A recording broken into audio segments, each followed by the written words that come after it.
Welcome to my first ever podcast video. If you're watching this on YouTube or some video channel or listening to this, this is probably the worst quality setup video audio podcast. Well, maybe not the worst, but out there. Because you know what? I don't know. I don't know if I'm going to stick with this. This is not something I've ever really wanted to do. I've had, sorry, I got to have a drink. Should have done that before I started. I've had, a lot of people reach out to me, say, you should do this, you should do this, also ask me to do it. So here I am. We'll see how it goes. We'll see what kind of feedback I get. And I'll tell you what, if I keep doing nonsense like this, I'll increase the quality. I'll make it look fancy, and I don't know how to video edit, so sound edit, no problem. Video edit, we'll figure it out. But so for those of you watching this who maybe know me from Instagram or whatever other reasons, you probably have a little bit of knowledge about me to some degree. If you're not a follower of mine on Instagram, I'm wondering how you found this. Maybe someone shared it with you, and I'm sorry. But I also don't have a name for this. I don't know what to call this. I don't really care either. I want to name it something that's like with the word authentic. I love the term raw authentic. Turns out it's a company already, so anyways, we'll figure that out. But I'm going to tell a little bit of my story, but I'm also going to talk about some discoveries I've had recently. Being away essentially almost, we're going to call it 6 months. We're going to round up. It was 5.5 months. I was away from Canada. I'm Canadian, and I was away for 6 months in the Dominican Republic from October to April. And I was there. I left because we were about to become prisoners within our country. So if I'm new to you and I just said that, you either stopped listening immediately or you're like, okay, this guy thinks like me. So that kind of deciphered it. And what I meant by prisoner is people who don't have any experimental medical treatments that the vast majority of people like to call a vaccine, but by definition, it is not. Therefore, I try not to call it that. If you don't have those, you're not allowed on a plane in Canada without a religious exemption, which I hear are pretty easy to get. Don't know. Anyway, so that's kind of been a journey of mine and my family's for the last 6 months. We just got back 4 or 5 days ago. So, and I said I would start doing this when I got back. I said I would go down this path. So I'm going to share a kind of a bunch about that journey, some things I've discovered about myself in that journey, not just being there, but coming home. I don't know how long this is going to be, but like I said, for some of you that maybe follow me on Instagram, some of this might be a little bit of a repeat, but I assure you I'll try to make this as entertaining as possible. So, my name's Brandon Smith. I go by Brasmy, as it's been called on Instagram. I never named it that. People just started calling it that. It's the first three letters of my first name and the first three letters of my last name, Brasmy, and so Brasmy it is, or something like that. But that's just my Instagram name. I never put a lot of thought into my Instagram name because I never cared because I hate social media. I absolutely despise it. I don't use Facebook. I don't really use anything other than Instagram. The only reason I use Instagram is I used Instagram prior to, if you go back on my Instagram, really back into 2020 or earlier, the early parts of 2020 and earlier than that, it was all like fitness stuff. When I used to be fitter than I am now. I'm still not bad, but I mean, I was bigger, faster, stronger back then. But that's a whole nother story. And I only had like, I don't know, 330, 380 followers. And they were mostly people I knew and maybe some bots. And then the world was always going crazy. We haven't been normal for a long time, but the world really started going crazy, and I started speaking out. And I held back for a little while. I almost started speaking out immediately. I have a video recorded March 17th of 2020, so right after they started. Like I think they implemented lockdown stuff on the 16th or 17th of March, and they really started going crazy about this. And I recorded a video right away. And I have actually recently posted that video. I think I posted, well, not recently, but I guess like 7 months ago. 8 months ago, I posted the video that I had recorded back in March of 2020. I didn't post it right away because even though I thought this from the get-go, I knew there was a lot of turmoil. I knew that I'm like, you know what? Maybe I shouldn't make myself a target. Oh, and by the way, those of you who are watching this video, if you didn't notice this picture, there we go. I just hung it, just put it there. I know it looks crooked to this one, but it's not. It's a camera angle. Maria, what's up? She makes some wicked, she did some wicked pictures from what happened in Ottawa, Mars Mind.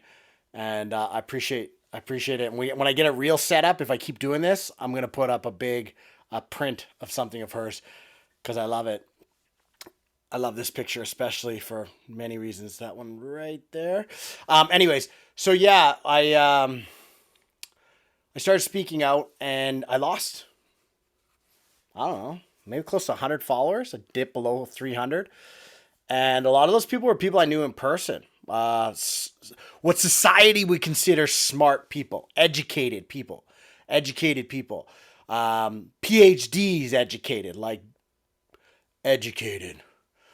And it's weird how the educated people were the ones that seemed to oppose me the most.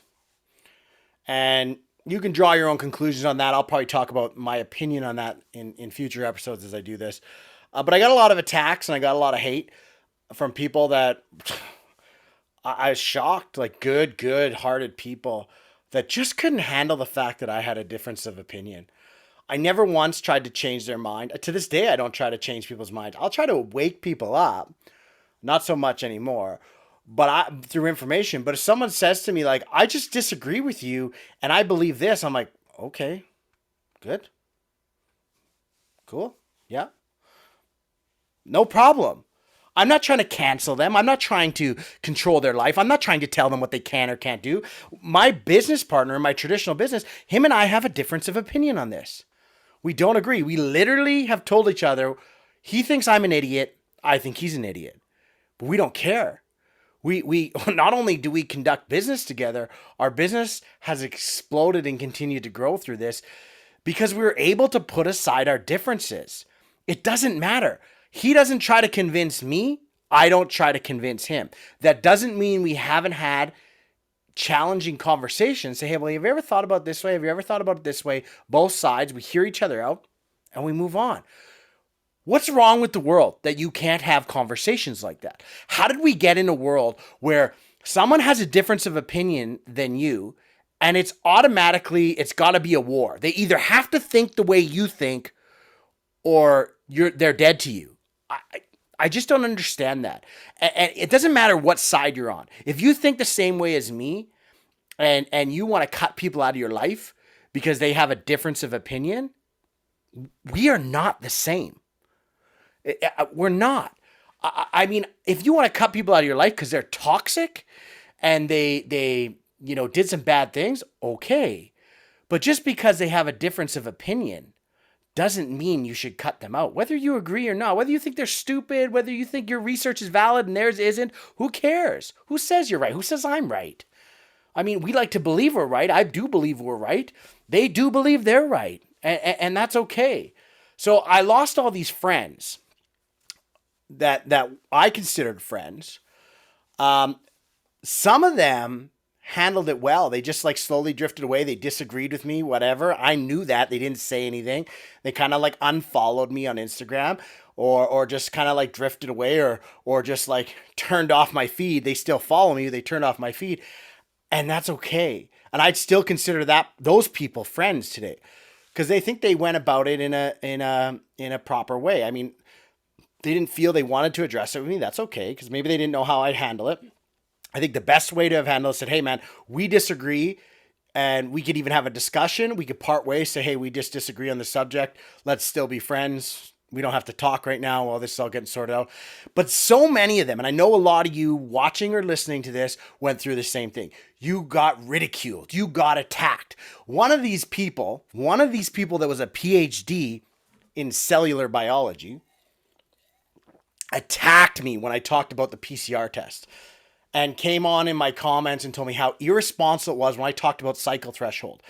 I didn't figure it out on my own. I learned this from other people, but I know I was one of the earlier speaking out about cycle threshold and how it invalidated the PCR test. I was one of the early ones. I didn't discover it on my own. I didn't actually discover most of anything on my own. I learned it from someone smarter than me, or did someone that did, digging and put it out there, and then I did further digging.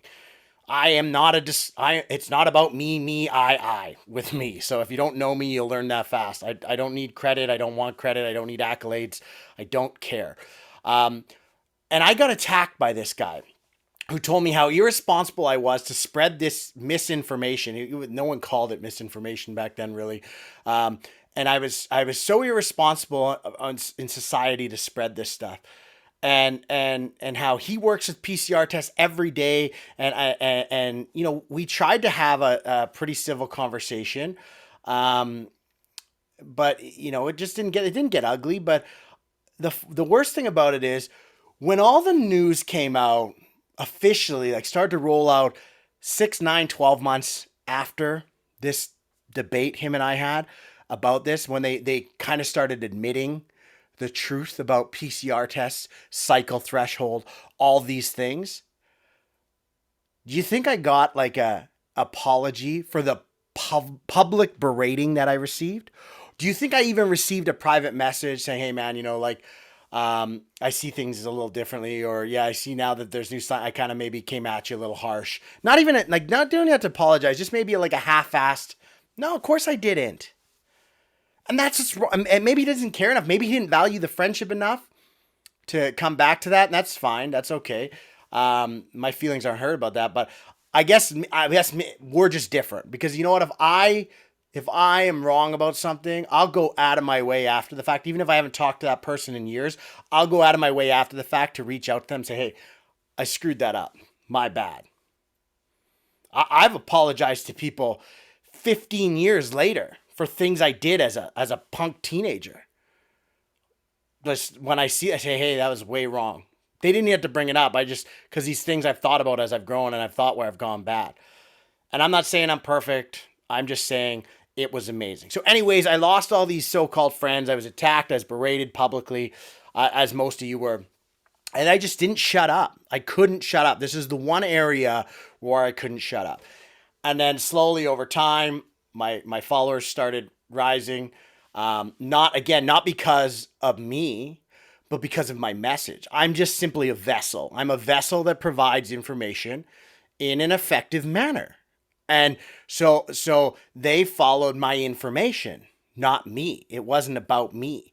And so as that grew, 3, 4, 5,000, 8, 9, 10,000, 12, 13, 14, 15,000, then kind of just hung out there. I kind of became a social media person, but I do not like social media. And my goal is to one day get off of it. So I don't even remember why I started talking about this. I'm not going to re-record any of this. You're getting a raw version of this. So if I accidentally shit my pants in this, I'm actually just going to post it. So, I mean, I'm probably not going to do that, but I'm just saying. So yeah, I really started speaking out about that stuff, and I felt it was my duty, because I know that I always had, that was one of the areas I had a stronger gift than some. It was in communication and communicating effectively, and it's also something I've worked on most of my life. I still say too much, but most of my life I've worked on it to become an effective communicator. So I used my voice in the area I felt I could. So as I did this, I'm losing my train of thought, and this is why I should have wrote down notes. As I did this, and I grew my following, and it got certain attention, which is very uncomfortable for me. I tell people all the time, if you see me at a live event or something like that, come up to me, say hi. I like people. I do. I like to talk to people, but it's weird to me still. Like, when I was in the Dominican, I had people Canadians, a lot of Canadians went to the Dominican. A lot went a lot of places, Mexico, everything, but a lot went to Dominican.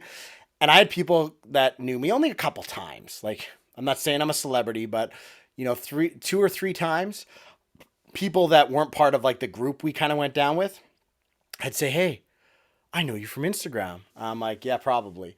And it's something I never really wanted out of life. But My goal always in life has been to create a lifestyle that was conducive to freedom.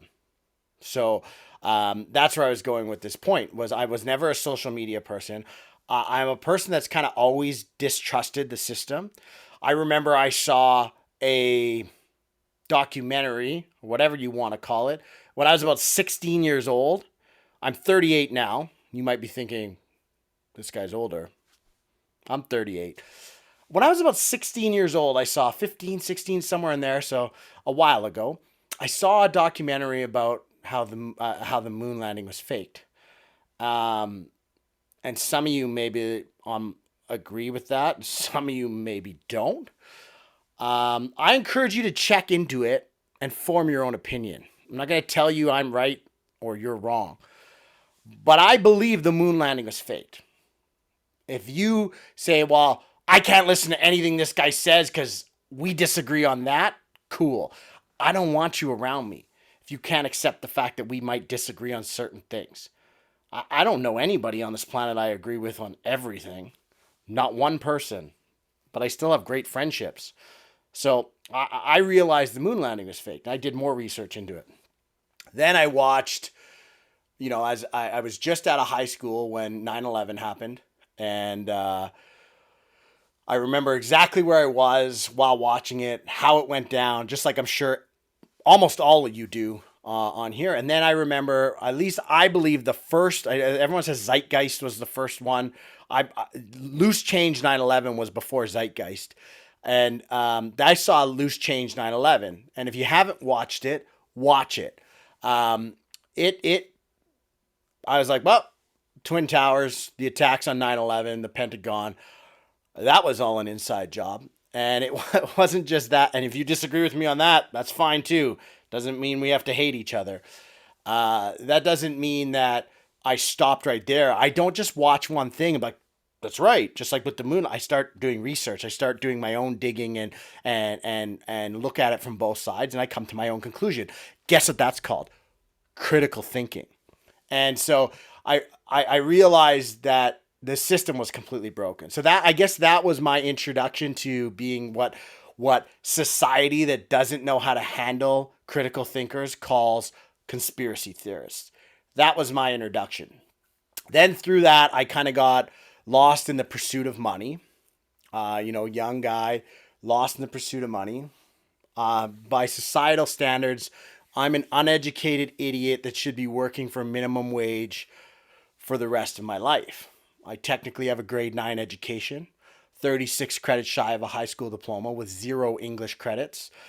I can speak and write better than most people with master's degrees and doctorates and all those other things. So I don't think education's the answer. I'm also not anti-education.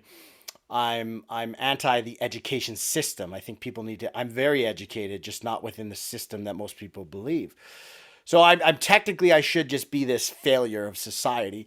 But I've always made a lot of money since a young age. A lot through physical labor, which a lot of people do. Good Alberta boy. For those Americans who might be listening to this who don't know what Alberta is, it's Canada's version of Texas. So oil and gas, pro, if Canada had 2A, we'd be pro 2A. And yeah, so oil and gas and stuff like that. And I got into pursuit of money in my 20s. And I kind of lost track of how evil the world was and how twisted it was. And then coming to the end of my 20s, I had realized a lot of things. I had slowed myself down a bit, and I was stopping to pursue money, and I was more starting to pursue a life of freedom. So yeah, and then my eyes started to open up more and more about lots of things. And I'm kind of rambling at this point, and also I'll move past this. But my whole goal in life is to pursue a life independently from the system that which we all know and what most people are part of. Like at least 95% of people are part of the system. Education system, the working system, the tax system, all that stuff. You're probably, most of you watching this almost all of you watching this are part of that system. I'm still part of it to some degree, but most of you are very part of it. So, and I'm not judging you for it. I'm not saying you're a bad person. That's not what I'm saying. I'm just saying my goal was to be independent from that. And so I've been working really for well over a decade into doing that, and to the point that we're on our way. That's why we're able to do things like go to the Dominican Republic for 6 months, keep our house, everything here, pay our stupid utilities, our internet, all this nonsense, and go live there too at the same time, because we pursued creating a lifestyle that allowed us to do things like that and get independent from the system. And so that's always been my goal. Me and my wife and my daughters, just to just enjoy our lives and enjoy ourselves, not destroy our relationships while pursuing money, and then tell everybody else money doesn't matter. Money's not important. Okay, smart guy. Why do you give up 50, 60 hours a week? Why are you on the verge of a divorce? Because you're never home, because you're chasing money. Smart guy. Money's not important. But I give up my time with the people I say matter most to chase money, and then I tell myself and everyone else money doesn't matter. Sorry, I don't subscribe. So anyway, I know that probably hits a lot of you, and you're probably like, fuck this guy. Yeah, cool. I mean, truth hurts. It does. And again, I'm not sitting from a high horse coming down on you. I'm just telling you my story and what I believe. So what I learned, my point is I'm trying to give a little backstory for those that don't know me, and for those of you that do know me that maybe don't know all this information. What I learned about the Dominican and who I was as a person, when we came back, I'll tell you, by January, I was counting the days. I'm a Canadian boy. Like, I like the cold, not the freezing cold. Like when we've come back, it's been like -8, -11 in the middle of April. I'm kind of liking it. So I'm okay with some cold. I'm okay being out in the country in the middle of the woods in some cold and that crisp air. I like it. I like warm weather too, by the ocean and by the pool, but I like this crisp air. But what I really discovered when we came back, and I'll tell you something, I'll be very, very, not transparent. What's the word? I'm vulnerable. There you go. I'll be very vulnerable with you guys right now. Monday morning, we got back on Saturday, Monday morning. So we haven't even been back 48 hours yet. My daughter had a doctor's appointment, and so my wife had taken her, and I'm just, eating. I was going to go into the office, my traditional business. I haven't seen everyone in 6 months, and I wanted to get there early. So, but my wife and daughter weren't there, so I made breakfast, and I'm just sitting there and I'm drinking coffee. I'll tell you what started happening to me.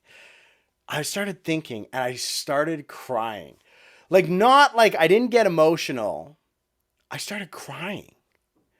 Like full blown crying. And then I started laughing while I was crying, because I just sat there and I was like, I realized how in love with my life I was. And my life's not perfect. Trust me. My life's not perfect. I had the same shit you're all dealing with. No one's marriage is ever perfect. It's always a constant. You're constantly working, on that. You're constantly working on your relationship with your kids. You're constant. Like I got a traditional business to run, brick and mortar business. We do online business stuff as well. I got things in my life. I have problems, no doubt. I'm not saying my life's perfect. Trust me, it's not. And I just started crying because I realized how in love with my life I am, and I'm crying and laughing, and I couldn't get control for like 10 minutes. I was an absolute mess because I sat there and I felt guilty almost to be like how grateful we are to have the life that we have. And I'll tell you what, nobody ever gave us anything. My parents were hardworking people. They instilled great values in me. My wife's parents, same thing. We've never gotten a handout. Like, it's not like someone like, when I talk about being a business owner, coming up from no education, mom and dad didn't hand me a business. Created it from the ground up, literally. And my business partner, same way, came from nothing. And so I think we're such a great partnership for a lot of reasons, but I'm not going to turn this into that. And I sat there and I started feeling guilty because how abundant I felt. How I have so many, just such amazing, like, I don't know. I still can't describe it. This is what, 3 days ago. And because today's Wednesday night and this is Monday morning, not even 3 days ago. I just couldn't describe it. And I started to think to myself, like, how there's so many people in the world, and we saw it in the Dominican. We had an incredible opportunity. Some of you may know who Ty Nicholson is, from Instagram as well. We had an incredible opportunity. I met him there and his family, and they're amazing people. They're amazing parents. Their children are very well behaved, and great values in their kids as well. For those of you who know him, they're great people, straight up. And so we had a great, incredible opportunity through them to meet some people that were from the Dominican, and we thankfully got to bless them with some stuff when we were down there, and some friends of ours back here in Canada. It was their idea, and they contributed, and we decided to contribute as well. And just seeing these people that have nothing, when you're in the Dominican, you see these people. The average income in the Dominican Republic is 20,000 Dominican pesos a month, which is essentially 360, 380 US dollars per month. So that's what they live off of. So when you think that you got it bad and you complain about minimum wage and how you only make $2,200 a month, cool. Work harder. These people, it's amazing. But you look at it, if they're a couple, if they both work and they make 20,000 pesos each, and they end up having, double that, which is still not a lot of money. But they live in a place that's probably, I would say the shack was maybe 16 feet by 14 feet, maybe. So what's that, like 290 square feet, somewhere in there, just tiny. Um, and maybe it was just over 300 square feet. No running water, like that. A toilet they had to pour water into. Um, and they're the happiest people on the planet. Just grateful for life. Just getting to spend some time, go and see their place.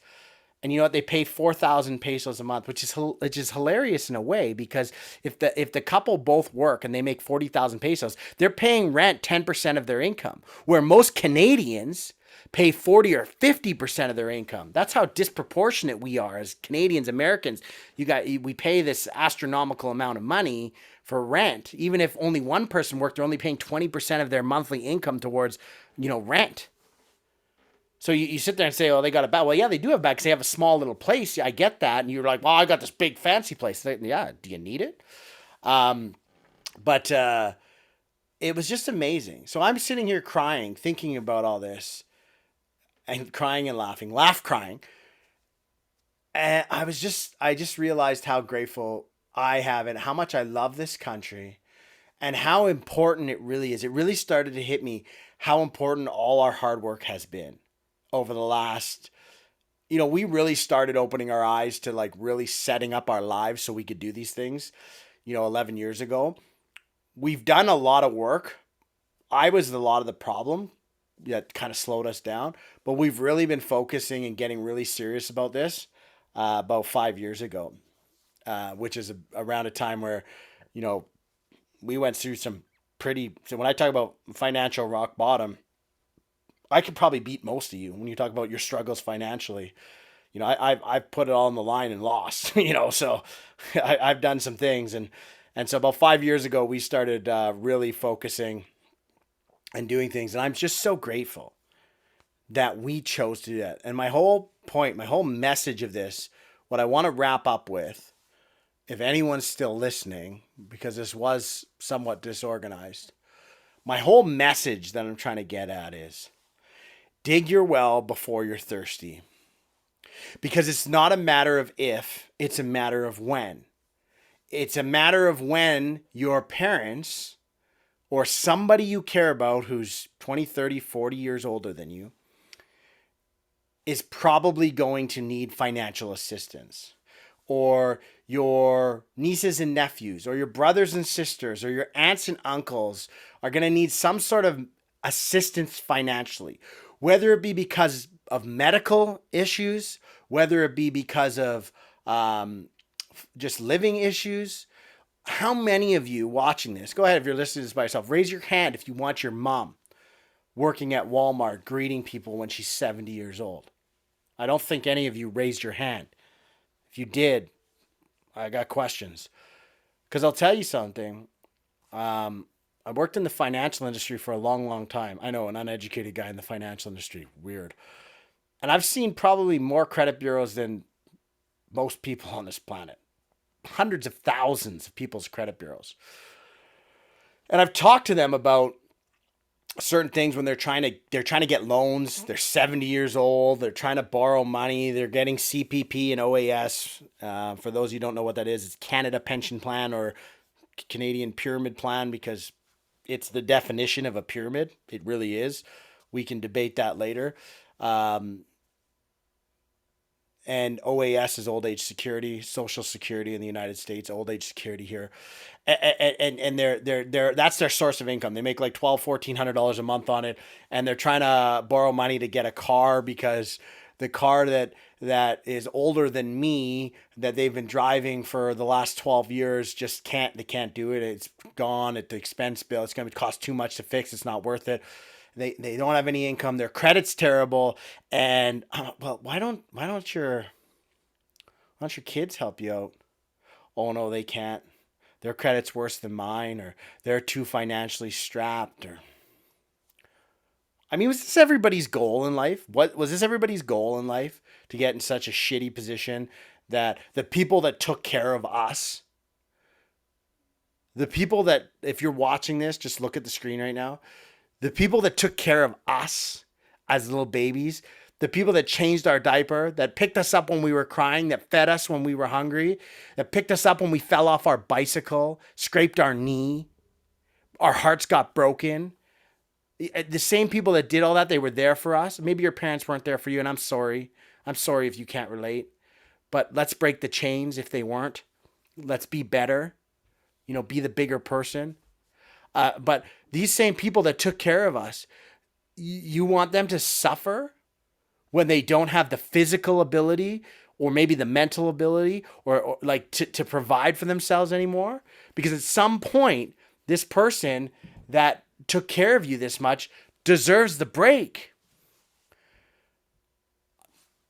They deserve to go and do what I did for the last 6 months. Sit on a beach somewhere. Enjoy their life. Not have to go work at Walmart greeting people. It's our belief as a family. You take care of one generation up, 2 generations down. That doesn't mean I'm going to raise a child that doesn't understand how to work hard. It doesn't understand the value of money. Trust me, that's not happening. But she'll never, or any future kids I may or may not have, they will never want for anything. It will be there. They will work for things, but they will never be in a position. My parents, my wife's parents, even though they've done all right for themselves in a traditional standpoint, will never have to go without. And that's not because I'm special, smart, or gifted. I already told you I'm an idiot in society standards. I should be a failure making minimum wage. My wife is of the opposite. She's university educated. She also hasn't worked a job in 9 years. Before my daughter was born. She kind of left a job where I was doing temp stuff right before we got pregnant, because we don't believe it. We've been a single family income really through business, like we own the businesses together, but it's not like we're both working jobs. And I'm not doing this to sit here and brag. I'm just trying to tell people what you need to do. I'm trying to inspire you, because I'll tell you what I've learned on Instagram for the last, I don't know, a little over a year and a half, is that people love to get excited. People love to hoorah the comments. People love to send you messages. People love to say, oh yeah, you're right. But what I know is not a lot of people love to actually do it. I just want people to understand the opportunity's there. Nobody's got a different deal than you.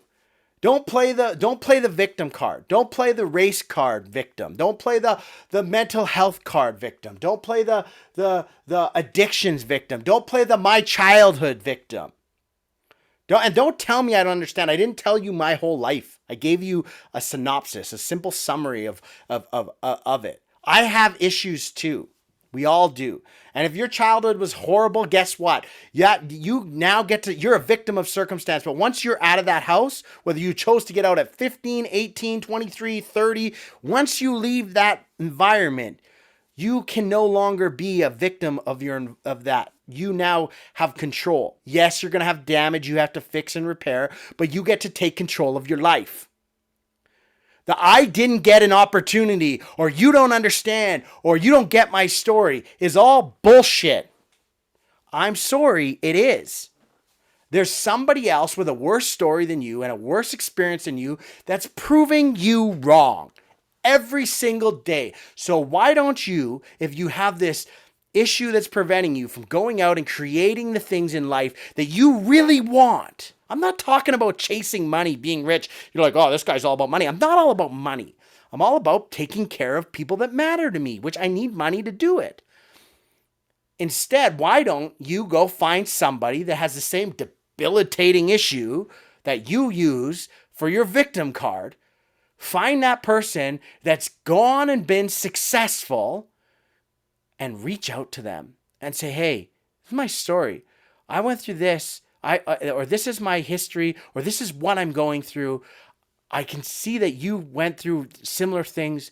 Can you help me understand how you did that? They're going to want to help you, because people that overcome things want to help people overcome things. That's just the way it is. They're going to be like, no, you're on your own, figure it out. That's not going to happen. If it does, I mean, that's really weird. That person's a selfish person. So I'm just telling you, you can have whatever you want. Your life can be whatever you want it to be. It's going to be bumpy. It's going to be rocky. You're going to hit rock bottom. You're going to have people tell you you're an idiot. You're going to have society judge you. You're going to have, let me tell you something. Like, again, an uneducated person we homeschool our child. We go against the beat of the drum. We call out everything we see. We don't agree with the government right now. We don't agree with what they've been doing for the last 2 years with the flu. We don't agree with medical treatments that they're forcing on people. We don't agree with them printing money and causing. We don't agree with all these things. And we're very outspoken about it. Not just me, my wife. So we're constantly under fire. Society's constantly firing on us, telling us that we shouldn't think that way. So what? So what? It's not going to hold us back. It's not going to hold me back because the government's doing something dumb. It just makes me want it more. It's not going to hold me back because society tells me you can't do this, you can't do this. Just make me want it more. Tell me I can't do something. Watch me do it. Again, I'm not special. I fail every day. I'm a procrastinator. I suck. I said I was going to be a millionaire by the time I was 19 years old. Missed it by a mile. Fell down 1,000,000 times. Thought I was a failure. Thought I just got lucky a few times. Literally to the point that I questioned my every single existence as a human being. Sat there searching for something, talking to God sometimes, saying, hey, like, what's my purpose? Why am I here? Do I belong here? Am I for real? Like, I just wonder sometimes if people think that people that start to create success in life, it was just easy. Connor McDavid, just easy, being the best hockey player to ever play the game. Debatable. Just easy. LeBron James, easy. Just easy. That guy's just naturally talented. No, that guy was outside in the rain shooting basketballs when every other kid was inside playing video games. That's the difference. Anything you want, you can have if you choose to do the work. It's that simple. I got off topic there on a little passionate rant. But I'm so grateful for my life. So appreciative of it. I'm so happy that we chose to do the work and we continue to do the work. And I can only imagine where my life will take me. And I know I'm going to fall down. I know I'm going to go through tragedy. I know I'm going to go through hard times. And I'm okay with that. Because it's amazing. And I'm telling you, it's worth every single struggle. It's worth every single fight with anybody. Everyone that told me I was crazy, it would never work.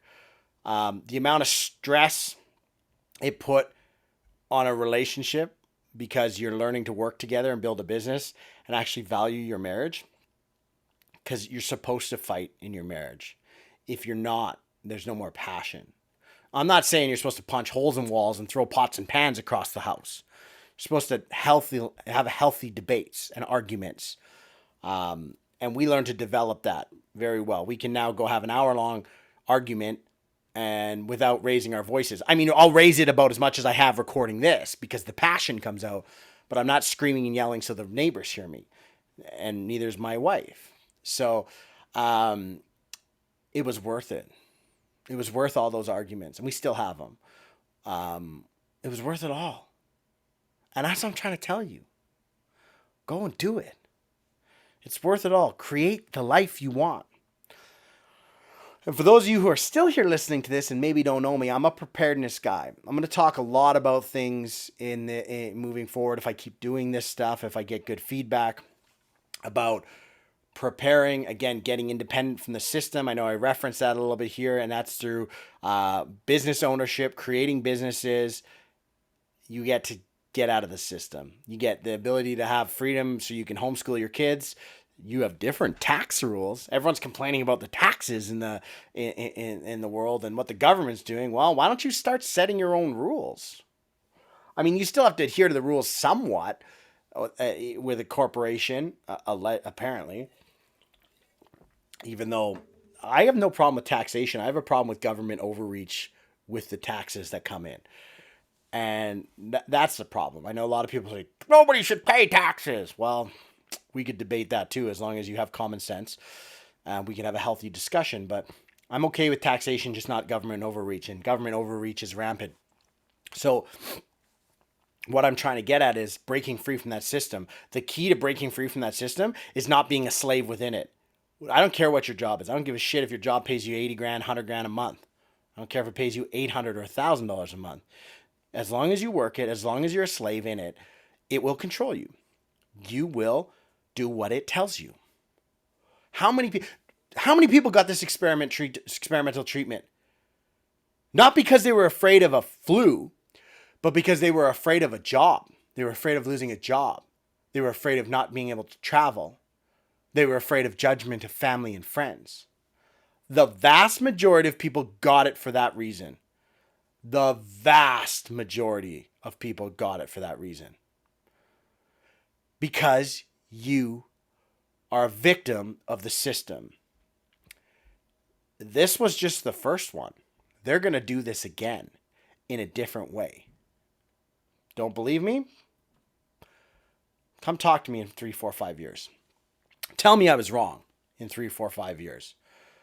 And then you'll probably be like, oh, well, I got to do this. I just wish I didn't have to. Dig your well before you're thirsty.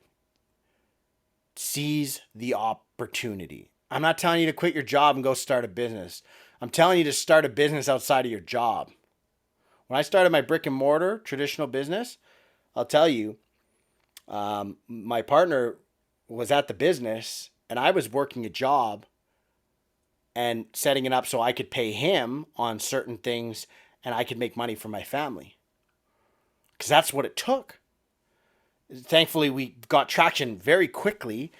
And, within 60 days, I was like, peace out to this job. But that's what it took, was me working a job while he was at the business, while I was participating in the business. But most of you aren't willing to do it. Ask yourself why. How important are the people? How important is the stuff you want? If you're not willing to do it, they're not as important as you say they are. Anyways, I'll wrap this up now. This is a first episode or whatever the hell you call this.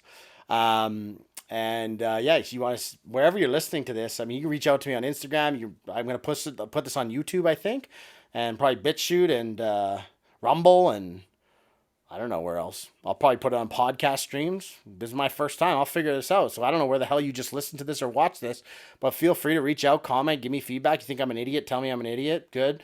You like it? Good. Whatever. But anyways, again, my name is Brandon Smith, and this was enjoyable. I have no name for this show. It was just me rambling. And if you listen to this whole thing, I hope it added value, and I really appreciate you.